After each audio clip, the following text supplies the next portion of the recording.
आज हम एक्सप्लेन करने वाले हैं फैंटास्टिक फोर। मूवी की शुरुआत में हम रीड रिचर्ड को देखते हैं जो एक साइंटिस्ट है। रीड के साथ उसके दोस्तों को भी दिखाया जाता है। ये सब एस्ट्रोनॉट्स है।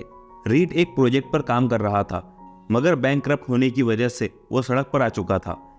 इसलिए वो अपने प्रोजेक्ट को लेकर डॉक्टर विक्टर के पास जाता है। रीड डॉक्टर विक्टर को अपना प्रोजेक्ट दिखाता है और कहता है आज से लाखों साल पहले हमारी पृथ्वी के करीब से बहुत सारे कॉस्मिक क्लाउड्स गुजरे, जिनकी वजह से पृथ्वी पर जीवन शुरू हुआ। अब दोबारा इन्हीं कॉस्मिक क्लाउड्स में से एक क्लाउड पृथ्वी के पास से गुजरने वाला है। अगर हम अंतरिक्ष में जाकर उस कॉस्मिक क्लाउड पर रिसर्च करें तो हम पृथ्वी पर मौजूद जीवन को डेवलप कर सकते हैं और फिर कभी कोई भी इंसान बीमार नहीं होगा। इंसानों की उम्र बढ़ जाएगी। हम इंसान के डीएनए को पूरी तरह चेंज कर सकते हैं।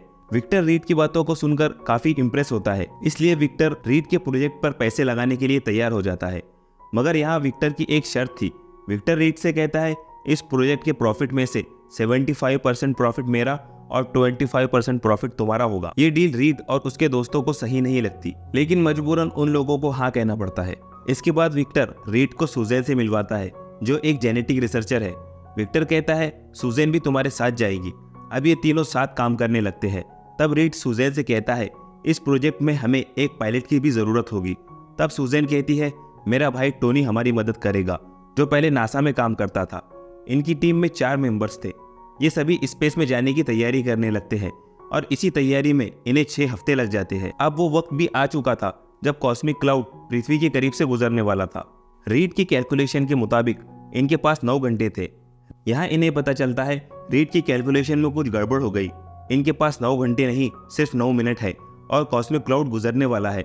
बेन भी सैंपल्स को रखने के लिए स्पेसशिप से बाहर निकल चुका था। बेन को बचाने के लिए ये सभी कॉस्मिक एनर्जी वाले एरिया में पहुंच जाते हैं, मगर तब तक सभी लोग कॉस्मिक एनर्जी से प्रभावित हो चुके थे। अब सीन शिफ्ट होता है पृथ्वी पर, जहां ये सभी लोग हॉस्पिटल में एडमिट थे। ये सभी लोग बहुत जल्दी रिकवर हो जाते हैं और वापस अपनी रूटीन लाइफ शुरू कर देते हैं।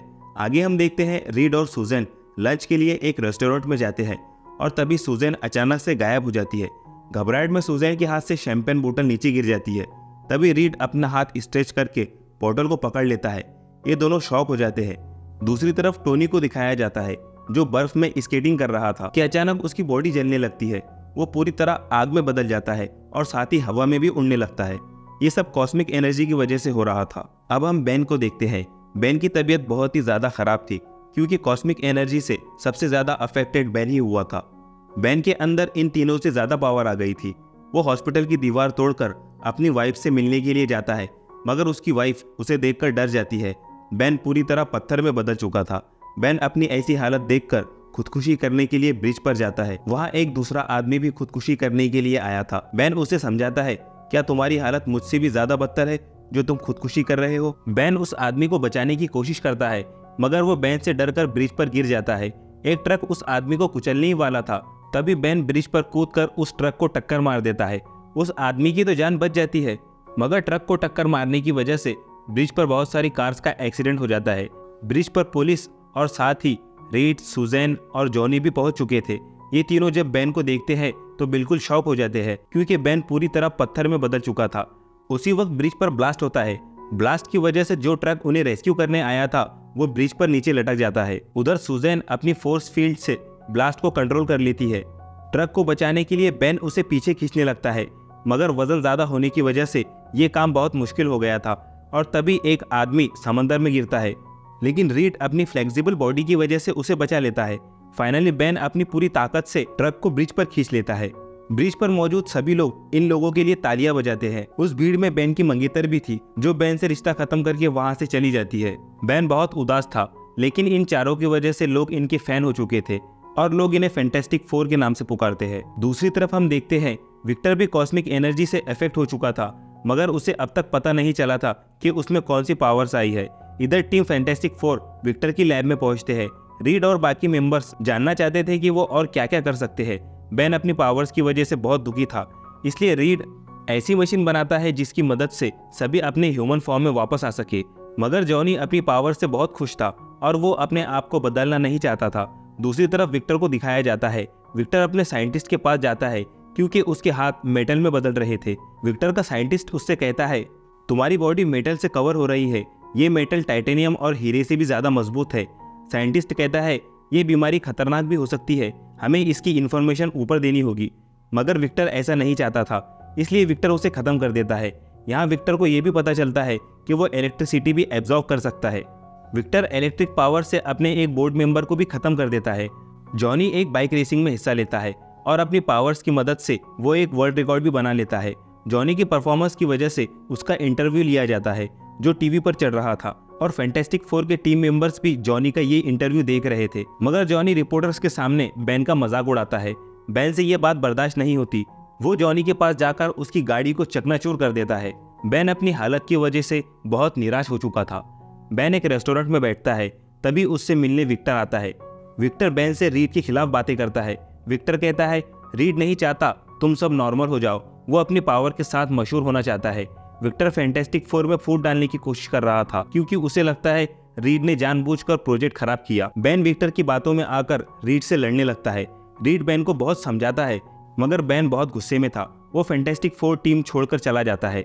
रीड को अपना दोस्त खोने का बहुत अफसोस था, इसलिए रीड खुद अपनी बनाई हुई मशीन में चला जाता है। मगर इलेक्ट्रिक पावर मशीन को पूरी तरह ना मिलने की वजह से रीड की पावर्स रिवर्स नहीं होती। ये सब विक्टर सीसीटीवी पर देख रहा था। रीड और सुजैन के लैब से जाने के बाद विक्टर बेन को उसी लैब में बुलाता है। विक्टर बेन से कहता है मैं तुम्हें पूरी तरह ठीक कर दूंगा। जब बेन उस मशीन के अंदर जाता है तब विक्टर इलेक्ट्रिक पावर को बढ़ा देता है। मशीन से कॉस्मिक पावर बाहर निकल रही थी। विक्टर सारी कॉस्मिक पावर को एब्जॉर्ब कर लेता है। थोड़ी देर बाद बेन मशीन से नॉर्मल होकर बाहर आता है, मगर यहाँ बेन विक्टर का प्लान समझ चुका था। असल में विक्टर फैंटास्टिक फोर की पावर्स एब्जॉर्ब करके दुनिया का सबसे ताकतवर इंसान बनना चाहता था। बेन उसे रोकने की कोशिश करता है, मगर विक्टर उस पर वार करके वहां से निकल जाता है। आगे हम देखते हैं विक्टर जॉनी पर मिसाइल फायर करता है, लेकिन जॉनी उस मिसाइल को समंदर में मौजूद आइलैंड पर क्रैश कर देता है। विक्टर को लगता है जॉनी मर चुका है। दूसरी तरफ रीड को दिखाया जाता है। विक्टर रीड को फ्रीज कर देता है ताकि वो अपनी स्ट्रेचिंग पावर यूज ना कर सके। विक्टर सुजैन पर भी वार करता है और तभी बेन अपने हीरो फॉर्म में दीवार तोड़कर वहां पहुंच जाता है। दरअसल बेन विक्टर की इरादे पहले ही भाप चुका था, इसलिए वो रीड की मशीन में वापस जाकर खुद को पहले जैसा बना लेता है। विक्टर और बेन फाइट करते हुए बिल्डिंग से नीचे गिरते हैं। विक्टर बेन पर जानलेवा हमला करता है, तभी रोड पर सुजैन और जॉनी भी पहुंच जाते हैं। विक्टर इनसे बहुत ज्यादा ताकतवर हो चुका था, मगर अब ये फैंटास्टिक फोर एक साथ थे, इसलिए विक्टर पूरे शहर की बिजली एब्जॉर्ब करना शुरू कर देता है। ये चारों उसे रोकने की बहुत कोशिश करते हैं, मगर विक्टर बहुत ज्यादा पावरफुल हो चुका था। तब रीड खुद को स्ट्रेच करके विक्टर के ऊपर डाल देता है और जॉनी से कहता है इसके आसपास तेजी से घूमो। सुजैन भी अपनी पावर से उस हीट को कंप्रेस करने लगती है। विक्टर इतनी हीट की वजह से पिघलने लगता है। विक्टर पिघलने के बाद भी जिंदा था, इसलिए बेन और रीड विक्टर पर बहुत सारा पानी डालते हैं। विक्टर हीट की वजह से पहले ही पिघल चुका था और अब पानी गिरने की वजह से विक्टर वहीं पर जम जाता है और इस तरह फैंटास्टिक फोर विक्टर को हरा देते हैं। मूवी की एंड में बेन को एक साथी मिल चुकी है। रीड भी सुजैन को दोबारा प्रपोज करता है। लास्ट में हम देखते हैं विक्टर की फ्रीज बॉडी को एक कंटेनर में डालकर होमलैंड भेज रहे हैं और इसी के साथ ये मूवी एंड होती है। ऐसी और वीडियोस के लिए हमारे चैनल को सब्सक्राइब करें।